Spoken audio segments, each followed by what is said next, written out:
First-person shooters are always super fun. I mean, running around and shooting at gruff and tough bad guys, really just, I mean, there's nothing quite like it. But, you know, of all the ones that I've ever played, none of them drag you in like Halo does. And it is truly the game that started it all. You know, the Halo series has been one of the biggest cultural phenomenons in video games, just in general, for the competitive and story gaming genre, especially in the first-person shooter genre. Combat Evolved was the game that started it all. I mean, the lead up to its release was the lead up to the Xbox, which is, as we know, one of the biggest game consoles ever. And, you know, everybody's been affected by it, especially me. I mean, look behind me. That helmet right there is from Halo. And it kickstarted so many things. One of the things that it kickstarted was also the multiplayer genre, where people would get online and fight each other like 1v1 and all sorts of stuff, which really just brought out a fire in gamers. This also led, in the wake of its popularity, to a huge MLG scene. But sadly, that wake is gone. Or so it feels like it.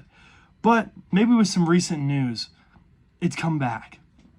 According to Halopedia, the original creation of Halo Combat Evolved, the game that really started it all, was to be a real-time strategy game and had multiple changes in its design due to the fact that Microsoft had just bigger eggs in its basket like Myth and StarCraft.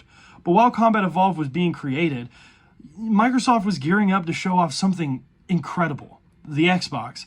It released in 2001 with The Rock standing up on stage giving this big speech as to how it was going to be this new thing. And right alongside it was one of the craziest demos to ever come out, Halo Combat Evolved.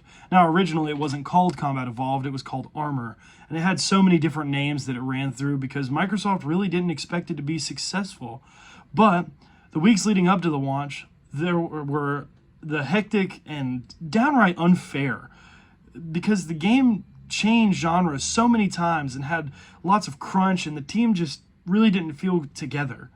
But with a final push, Microsoft got it out, and it blew people's minds. I mean, according to Britannica, the Xbox still lost $4 billion from Microsoft at its launch, but that didn't stop Halo's iron grip.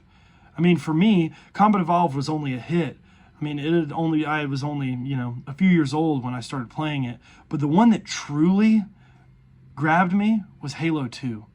I mean, it had a gripping story of war and true crisis of humanity, but also featured a star multiplayer that just changed gaming. I mean, for example, me and my friend Matthew used to sit on the couch and play Halo 2 for hours on end. You'd run around with the energy sword or the gravity hammer, fighting each other just as hard as you can.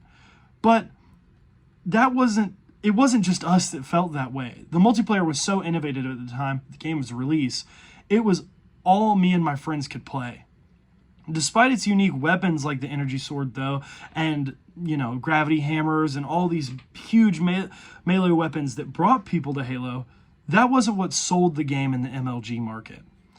At the time of its popularity, though, it was the most popular MLG to be out there. With it being so innovative, its esport was so popular at a time that that according to Fandom, its biggest gaming prize pool was around $280,000 in the early 2000s. That's completely unheard of. Even today, video games make around $1 million for large expos. Like Fortnite's biggest one so far was around $2.3 million within the last 4 years.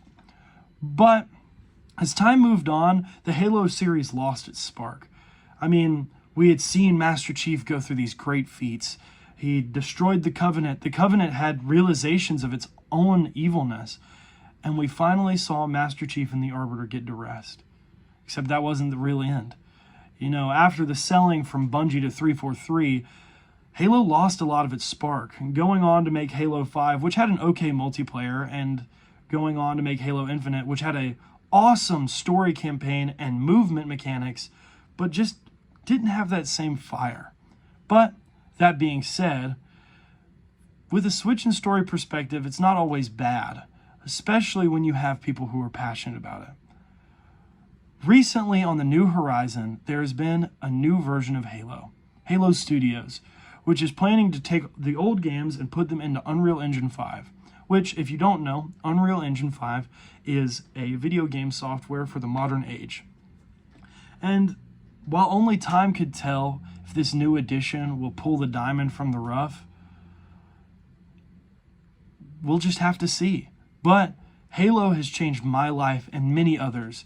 And while it's still not the best thing ever, it's still a king in my eyes and will always be the head of the FPS genre. And like millions like myself, we all just need a weapon.